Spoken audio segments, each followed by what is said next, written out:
Merci. Madame Jamet, pour le groupe ID. Oui, Monsieur le Ministre, encore une fois, merci de votre présence. Merci de ce discours qui a retenu toute mon attention et que j'ai trouvé effectivement particulièrement intéressant, faisant preuve d'un réalisme politique, d'un pragmatisme dont nous avons cruellement besoin, souvent au sein de cette institution et particulièrement dans le secteur de la pêche. J'ai relevé plusieurs points intéressants.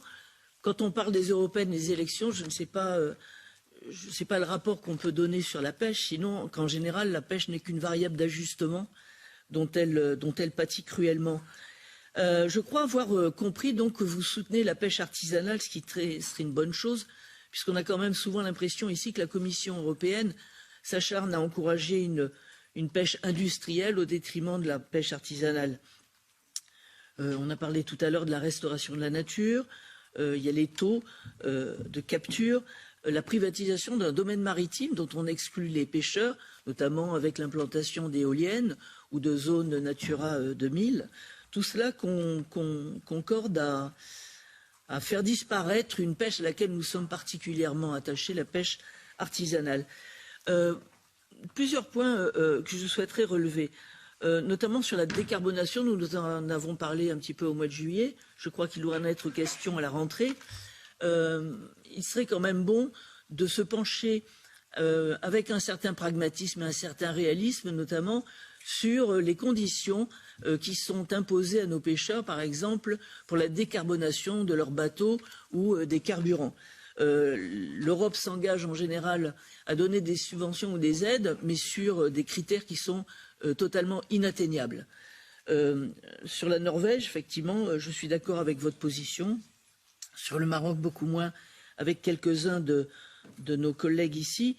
Je ne suis pas forcément pour tous les accords de pêche qui sont signés, surtout sur la côte africaine et les conditions dans lesquelles ils sont faits. Mais je relève en tout cas qu'il y a une intrusion du gouvernement des juges sur la souveraineté du Maroc que je trouve particulièrement préjudiciable à cette institution. Enfin, sur la durabilité et la rentabilité, je suis parfaitement d'accord avec vous. C'est ce que je viens d'essayer de débaucher. Et je voudrais justement en venir à la crise du carburant. Aujourd'hui, il en est beaucoup question. On l'a dit tout à l'heure, Mme von der Leyen n'a pas abordé tous les sujets, surtout pas celui de la pêche, vraisemblablement pas non plus celui du pouvoir d'achat, et encore moins effectivement celui de la souveraineté alimentaire, puisque nous dépendons maintenant de plus en plus d'importations, et ça c'est un élément très important aujourd'hui. Donc je voudrais savoir un petit peu si vous avez des pistes, si vous pensez que l'Europe peut alléger en tout cas ce poids sur notre pêche. Je pense notamment à une taxe, par exemple, ad valorem sur les poissons importés, qui pourrait parallèlement à ça permettre de financer justement la décarbonation de bateaux, et je parle surtout de la pêche artisanale. Enfin, on a parlé d'ultramarins. Effectivement, mon pays est particulièrement concerné, puisque nous sommes le deuxième domaine maritime mondial, sans vouloir faire offense ni concurrence avec nos amis espagnols. Mais il y a aussi là-bas un gros problème de défense, de protection, et notamment contre la pêche illégale dans ces secteurs. Donc je voudrais savoir si vous avez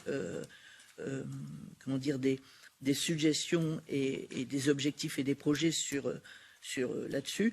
Je conclurai simplement avec une remarque de bon sens qui ne vous a pas échappé, je le sais. Aujourd'hui, nous savons que la population augmente. Nous avons un problème de démographie. Il y a une pression foncière terrestre qui se fait de plus en plus forte. Et vraisemblablement, ce sont les produits de la mer, c'est l'aquaculture.